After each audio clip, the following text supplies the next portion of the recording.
یہ قرآن میرے محبوب کی زبان سے نکلا ہے، میرے محبوب کی زبان سے ادا ہوا، دل پہ اترا ہے، زبان پر سے نکلا ہے، اور کائنات کا سارے کے ساری کتابیں، ساری کی ساری کتابیں تبدیل ہوتی ہیں، بدل جاتی ہیں، جھٹلا دی جاتی ہیں۔ قرآن میدان میں اکیلا کھڑا ہوا ہے کہ آج تک اس کو چیلنج نہیں کیا جا سکا، آج تک اس کی ٹکر کا کلام کوئی تیار نہیں کر سکا، آج تک اس کے سامنے کوئی کھڑا نہیں ہو سکا۔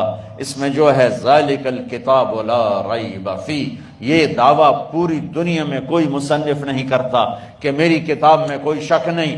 اللہ پہلی سطر پہ اعلان کرتا ہے ذالک الکتاب لا ریب فیہ، یہ میری کتاب ہے جس میں کوئی شک نہیں ہے۔ وہ اس کائنات کے ذریعے سے اپنا آپ تعارف کرواتا ہے، سنریہم آیاتنا فی الآفاق وفی انفسہم حتی یتبین لہم انہ الحق۔ کائنات کا یہ اڑتے پرندے گواہی دیں گے کہ اللہ ہے، یہ بچھے ہوا گھاس کا فرش گواہی دے گا کہ اللہ ہے، یہ درختوں کے پتے بولیں گے کہ اللہ ہے، آسمان سے برستی بارش کا قطرہ قطرہ بتائے گا کہ اللہ ہے، بھڑکتی آگ کے شعلے بتائیں گے کہ اللہ ہے، ایک پانی کے قطرے سے مرد بنا دیا یہ بتا رہا ہے کہ اللہ ہے، ایک پانی کے قطرے سے عورت بنا دی یہ بتا رہا ہے کہ اللہ ہے، گٹھلی سے درخت نکال کر پھل پھول لگا دیا یہ بتا رہا ہے کہ اللہ ہے، دریاؤں کو پہاڑوں سے نکالا اور سمندروں میں گرایا اور ان کو بل دیے پیش دیے، یہ سب کچھ بتا رہا ہے کہ اللہ ہے، پھول کی خوشبو بتاتی ہے کہ اللہ ہے، اور سانپ کے منہ کا زہر بتاتا ہے کہ اللہ ہے، اور پانی کی روانی بتاتی ہے کہ اللہ ہے، سمندر کی طوفانی موجیں بتاتی ہیں کہ اللہ ہے، مٹی کا انسان 2 انچ کی زبان سے بول رہا ہے، یہ اس بات کی نشانی ہے کہ اللہ ہے، چلتا پھرتا وجود مر کے مٹی ہو جاتا ہے اور طارق جمیل کا نام ہٹ کے ڈیڈ باڈی نام ہو جاتا ہے، یہ نشانی ہے کہ اللہ ہے اس کائنات کا۔ وَهُوَ الَّذِي فِي السَّمَاءِ إِلَٰهٌ وَفِي الْأَرْضِ إِلَٰهٌ اللہ لا الہ الا ہو الحی القیوم لا تأخذہ سنہ ولا نوم لہ ما فی السماوات وما فی الارض من ذا الذی یشفع عنده الا بإذنہ یعلم ما بین ایدیہم وما خلفہم ولا یحیطون بشیء من علمہ الا بما شاء وسع کرسیہ السماوات والارض ولا یؤودہ حفظہما وهو العلی العظیم اننی انا اللہ لا الہ الا انا، اللہ ہے، اس کائنات کا مالک اللہ ہے۔ ہمارے بر صغیر میں اللہ کو اللہ نہیں کہتے، خدا کہتے ہیں۔ یہ سب بچے بچیاں بیٹھے ہیں، سب پڑھنے والے ہو، آج سے ایک چیز کی پریکٹس کرو، خدا نہیں کہنا، اللہ کہنا ہے۔ کہو اللہ، اللہ، پھر کہو اللہ، اللہ۔ اب ایک خصوصیت بتاتا ہوں لفظ اللہ کی، لفظ اللہ بولنے میں ہونٹ نہیں ہلتے۔ کہو اللہ، غور کرو، ہونٹ ہلے ہیں، مجھے دیکھو، اللہ، ہونٹ ہلے ہیں، ہونٹ فکس ہیں اور اندر سے آواز آتی ہے۔ یہ لفظ اللہ اپنے نام سے بتاتا ہے کہ میں اندر اتارنے کی چیز ہوں، میں زبان سے بولنے کی چیز نہیں ہوں۔ لفظ اللہ کے لیے ہونٹ نہیں ہلتا۔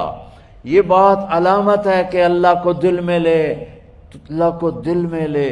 اور لفظ محمد صلی اللہ علیہ وسلم، بولو محمد، میم 2 دفعہ ہے اور میم کے لیے منہ بند ہوتا ہے، محمد، پہلی میم کے لیے منہ بند ہوا، دوسری کے لیے بند ہوا، محمد۔ یہ کیا اشارہ ہے؟ اللہ کے لیے ہونٹ نہیں ہلا، یہ کیا اشارہ ہے کہ اللہ دل میں اتارنے کی چیز ہے۔ محمد میں ہونٹ 2 دفعہ ملے، یہ کیا اشارہ ہے کہ ہونٹ کا ملنا اشارہ ہے یہ وہ ہستی ہے جو تمہیں اللہ سے ملا دے گی۔ نام کے اندر اشارہ ہے کہ یہ وہ ہستی ہے جو تمہیں اللہ سے ملانے آئے ہیں، جو تمہیں اللہ کا پتہ بتانے آئے ہیں۔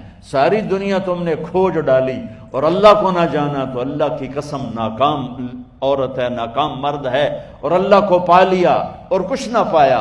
تو دنیا بھی اس کی ہے، آخرت بھی اس کی ہے۔ مرد ہے تو کامیاب ہے، عورت ہے تو کامیاب ہے۔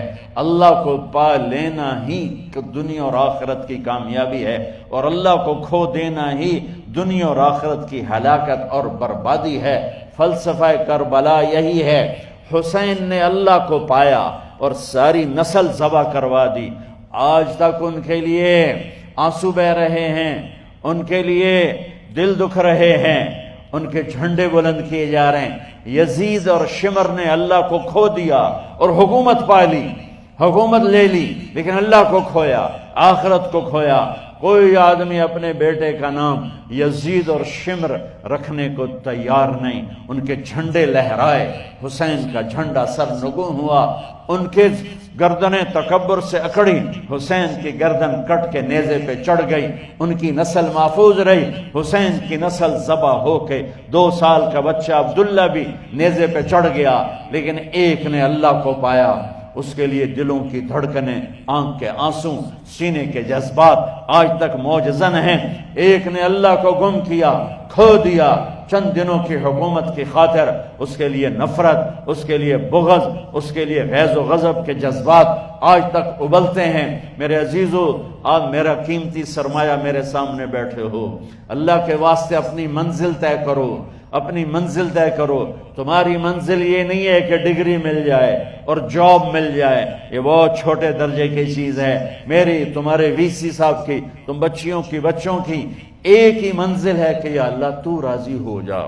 اللہ تجھے مرنے سے پہلے حاصل کرنا ہے، ڈھونڈنا ہے، پا لینا ہے، راضی کر کے مرنا ہے۔ لیتک تحلو والایام مریرۃ ولیتک ترضی والانام غضاب ولیت الذی بینی وبینک عامر وبینی وبین العالمین خراب ولیت الشراب من ودادک صافیا وشربی من ماء المعین السراب فاذا صح منک الود فالکل حین وکل الذی فوق التراب التراب۔ اللہ کو پاتے ہوئے جو سودا کرنا پڑے کر جاؤ۔ عبداللہ بن حذیفہ کو رومیوں نے پکڑ لیا، صحابی ہیں، ان کو آگ میں ڈالنے لگے تو وہ رو پڑے، تو لوگوں نے رومی بادشاہ سے کہا کہ یہ رو پڑا ہے، ڈر گیا ہے، ان کا لے آؤ، میرے پاس لے آؤ۔ ان کو واپس لائے تو رومن بادشاہ نے پوچھا کیوں روئے ہو، موت سے ڈر گئے ہو؟